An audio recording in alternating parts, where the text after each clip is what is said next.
merujukan kes kepada ICJ mengenai pulau-pulau sepadan di negara ini. Saya pun agar nak tahu berapakah kos yang terlibat dalam merujuk kes ini dan berapa lama lagi perlu supaya kes-kes baru dirujuk mengenai pulau-pulau di serantau di negara ini di mana ada pertikaian di antara satu negara dengan lain. Dan kedua adalah mengenai ICC. Sikit. Pasal ICJ. Baru mula Sepang. Tak pasal ICJ, takut ada bagi tajuk lain. Boleh Sila. Sikit. Terima kasih Musi, terima kasih Pubarat. Dalam persidangan DUN di Johor Yang Mulia Sultan Johor ada menyatakan bahawa minta supaya kerajaan negeri tubuhkan satu kuasa untuk rayu kes Batu Putih. Saya rasa mungkin sebenarnya bukan rayu, sebab dalam undang-undang perniagaan antarabangsa ni tidak boleh dirayu. Keputusan ICJ yang boleh adalah review. Jadi saya ingin bertanyakan melalui Pubarat kepada Menteri, adakah kerajaan masih lagi berminat untuk membuat review yang saya faham ada lagi dalam masa 10 tahun kita masih boleh buat review terhadap keputusan yang dibuat pada 2008. Dan saya pernah melihat satu kenyataan daripada bekas Menteri Luar mengatakan bahawa antara punca kekalahan kita ialah kerana kegagalan kita mendapatkan dokumen iaitu Persetujuan Temenggung Sultan Johor bertarikh 25/9/1844 yang membenarkan Great Britain untuk membina ataupun beroperasi lighthouse dekat pulau itu. Jadi saya nak tanya, adakah usaha-usaha telah dibuat untuk review? Keduanya, apakah dia punya pencapaian ataupun dia punya status pencarian dokumen untuk review itu? Terima kasih. Betul, pengerusi saya pun ucapan Sepang itu menjadi satu bahan ucapan saya. Datuk Seri pengerusi, ini mengenai International Criminal Court. Pada 7 hari bulan Jun 2010, di satu emergency sitting parlimen negara kita, telah mengusulkan 10 usul, di antaranya 2. Saya baca dengan izin.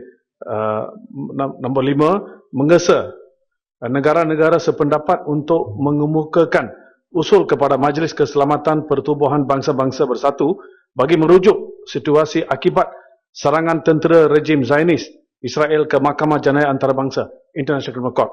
Dan ketujuh, resolusi ketujuh, memohon supaya negara Turki mempertimbangkan untuk mengambil tindakan di bawah peruntukan Statute Rome, iaitu International Criminal Court. Saya pun dalam detail spesifiknya, kalau tidak ada jawapan secara jawapan tulis, apakah yang telah dibuat dari tahun 2011 sampai sekarang dalam usaha untuk merujuk Israel kepada International Criminal Court, dan juga pada tahun 2011 kita sendiri di Parlimen ini telah bersetuju untuk menjadi anggota International Criminal Court of the Rome Statute, di mana kabinet telah meluluskan. Tetapi sehingga ini tidak ada, nampaknya tidak ada positif trend kepada untuk membuat demikian. Walaupun kalau ada direktif dari kabinet, siapa lagi boleh menghalang kerajaan Malaysia untuk menjadi anggota International Criminal Court of the Rome Statute. Berkaitan dengan ini, ada juga baru-baru tahun dulu Arms Trade Treaty di mana kerajaan telah mentandatangani. Lepas itu lebih dari 100 negara telah mentandatangani dan telah ratifikasikannya. Tetapi Malaysia belum, enggan. Kenapa sebab tersebut?